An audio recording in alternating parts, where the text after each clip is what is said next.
Audio clip number 92 قرآن پاک کی سورہ بقرہ کی آیت نمبر 264 اور 265 کی تلاوت، ترجمہ اور تفسیر قرآن صراط الجنان سنیں گے۔ بسم اللہ الرحمن الرحیم۔ ترجمہ: اللہ کے نام سے شروع جو نہایت مہربان رحمت والا ہے۔ یا ایہا الذین آمنوا لا تبطلوا صدقاتکم بالمن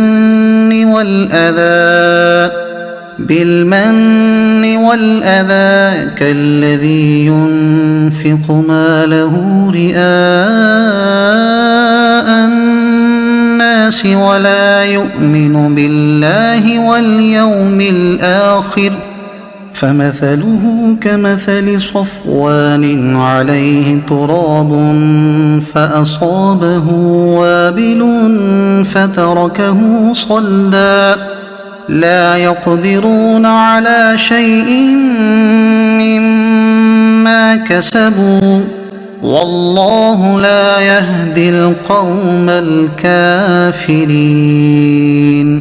ترجمہ: اے ایمان والو، احسان جتا کر اور تکلیف پہنچا کر اپنے صدقے برباد نہ کر دو، اس شخص کی طرح جو اپنا مال لوگوں کے دکھلاوے کے لیے خرچ کرتا ہے اور اللہ اور قیامت پر ایمان نہیں لاتا، تو اس کی مثال ایسی ہے جیسے ایک چکنا پتھر ہو جس پر مٹی ہے تو اس پر زوردار بارش پڑی جس نے اسے صاف پتھر کر چھوڑا۔ ایسے لوگ اپنے کمائے ہوئے اعمال سے کسی چیز پر قدرت نہ پائیں گے اور اللہ کافروں کو ہدایت نہیں دیتا۔ لا تبطلوا صدقاتکم، اپنے صدقے برباد نہ کر دو۔ ارشاد فرمایا کہ اے ایمان والو، جس پر خرچ کرو اس پر احسان جتلا کر اور اسے تکلیف پہنچا کر اپنے صدقے کا ثواب برباد نہ کر دو، کیونکہ جس طرح منافق آدمی لوگوں کو دکھانے کے لیے اور اپنی واہ واہ کروانے کے لیے مال خرچ کرتا ہے لیکن اس کا ثواب برباد ہو جاتا ہے، اسی طرح فقیر پر احسان جتلانے والے اور اسے تکلیف دینے والے کا ثواب بھی ضائع ہو جاتا ہے۔ اس کی مثال یوں سمجھو کہ جیسے ایک چکنا پتھر ہو جس پر مٹی پڑی ہوئی ہو، اگر اس پر زوردار بارش ہو جائے تو پتھر بالکل صاف ہو جاتا ہے اور اس پر مٹی کا نام و نشان بھی باقی نہیں رہتا۔ یہی حال منافق کے عمل کا ہے کہ دیکھنے والوں کو معلوم ہوتا ہے کہ عمل ہے اور روز قیامت وہ تمام عمل باطل ہوں گے کیونکہ وہ رضائے الہی کے لیے نہ تھے، یا یوں کہہ لیں کہ منافق کا دل گویا پتھر کی چٹان ہے، اس کی عبادات خصوصاً صدقات اور ریا کی خیراتیں گویا وہ گرد و غبار ہیں جو چٹان پر پڑ گئیں جن میں بیج کی کاشت نہیں ہو سکتی۔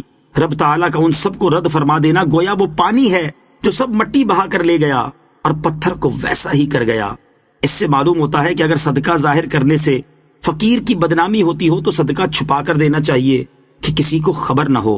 لہٰذا اگر کسی سفید پوش یا معزز آدمی یا عالم یا شیخ کو کچھ دیا جائے تو چھپا کر دینا چاہیے۔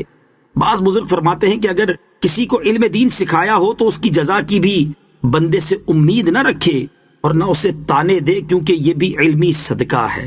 آیت لا تبطلوا صدقاتکم بالمن والأذى سے حاصل ہونے والے نکات۔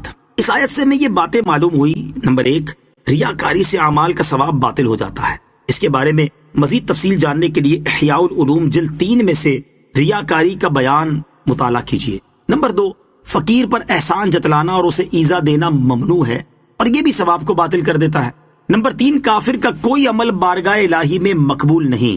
نمبر 4، جہاں ریاکاری یا اس طرح کی کسی دوسری آفت کا اندیشہ ہو وہاں چھپا کر مال خرچ کیا جائے۔ نمبر 5، اعلانیہ اور پوشیدہ دونوں طرح صدقہ دینے کی اجازت ہے، جیسا کہ سورہ بقرہ آیت نمبر 271 اور 274 میں صراحت کے ساتھ اس کا بیان ہے، لیکن اپنی قلبی حالت پر نظر رکھ کر عمل کیا جائے۔ افسوس کہ ہمارے ہاں ریاکاری، احسان جتلانا اور ایذا دینا تینوں بد اعمال کی بھرمار ہے۔ مالدار پیسہ خرچ کرتا ہے تو جب تک اپنے نام کے بینر نہ لگوا لے یا اخبار میں تصویر اور خبر نہ چھپوا لے اسے چین نہیں آتا۔ خاندان میں کوئی کسی کی مدد کرتا ہے تو زندگی بھر اسے دباتا رہتا ہے، جب دل کرتا ہے سب لوگوں کے سامنے اسے رسوا کر دیتا ہے۔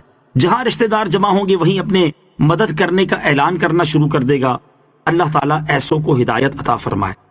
وَمَثَلُ الَّذِينَ يُنفِقُونَ أَمْوَالَهُمُ ابْتِغَاءَ مَرْضَاتِ اللَّهِ وَتَثْبِيتًا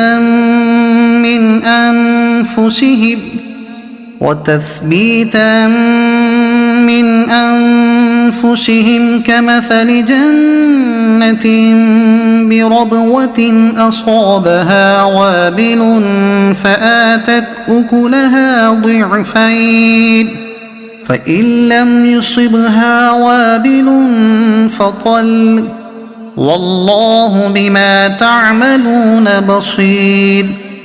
ترجمہ: اور جو لوگ اپنے مال کی خوشنودی چاہنے کے لیے اور اپنے دلوں کو ثابت قدم رکھنے کے لیے خرچ کرتے ہیں، ان کی مثال اس باغ کی سی ہے جو کسی اونچی زمین پر ہو، اس پر زوردار بارش پڑی تو وہ باغ دگنا پھل لایا، پھر اگر زوردار بارش نہ پڑے تو ہلکی سی پھوار ہی کافی ہے، اور اللہ تمہارے کام دیکھ رہا ہے۔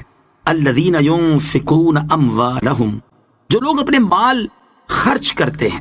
اس آیت میں ان لوگوں کی مثال بیان کی گئی ہے جو خالصتاً رضا الہی کے حصول اور اپنے دلوں کو استقامت دینے کے لیے اخلاص کے ساتھ عمل کرتے ہیں، کہ جس طرح بلند خطے کی بہتر زمین کا باغ ہر حال میں خوب پھلتا ہے، خواہ بارش کم ہو یا زیادہ، ایسے ہی با اخلاص مومن کا صدقہ کم ہو یا زیادہ اللہ تعالیٰ اس کو بڑھاتا ہے۔ اللہ تعالیٰ کی بارگاہ میں دل کی کیفیت دیکھی جاتی ہے، نہ کہ فقط مال کی مقدار، جیسا کہ حضرت ابو ہریرہ رضی اللہ تعالیٰ سے روایت ہے، مسلم شریف کی حدیث ہے، رسول کریم علیہ الصلوۃ والسلام نے ارشاد فرمایا، اللہ تعالیٰ تمہاری صورتوں اور تمہارے مالوں کو نہیں دیکھتا بلکہ تمہارے دلوں اور تمہارے عملوں کو دیکھتا ہے۔